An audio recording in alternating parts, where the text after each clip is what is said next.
এক নাবালিকাকে ধর্ষণের অভিযোগে গ্রেপ্তার দুই যুবক।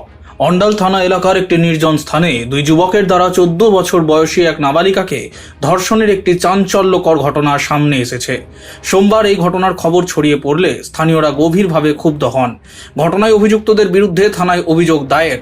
অভিযোগ পেয়েই অন্ডাল থানার ওসি ও তার টিম তৎপর হয় এবং সোমবার সন্ধেয় দ্রুত পদক্ষেপ নিয়ে দুই যুবককে গ্রেপ্তার করে। অভিযুক্তরা হলো সুরজ বাউরি এবং বিশাল ডোম।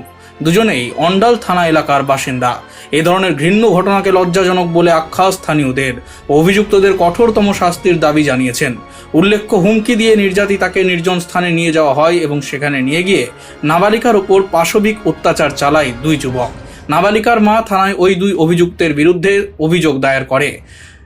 নাবালিকা মেয়ে বাড়ির বাইরে দাঁড়িয়েছিল, তখন ওই দুই অভিযুক্ত এসে তাকে হুমকি দিয়ে জোর করে একটি নির্জন স্থানে নিয়ে যায় এবং ধর্ষণ করে বলে অভিযোগ, এবং ভুক্তভোগীকে বিধ্বস্ত অবস্থায় ফেলে রেখে পালিয়ে যায়।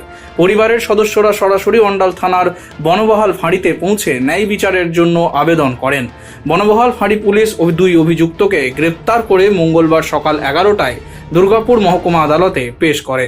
পুলিশ সূত্রে জানা যায়, ধৃতদের 7 দিনের পুলিশি হেফাজতের আবেদন জানানো হয়েছে। Bureau report, street voice digital.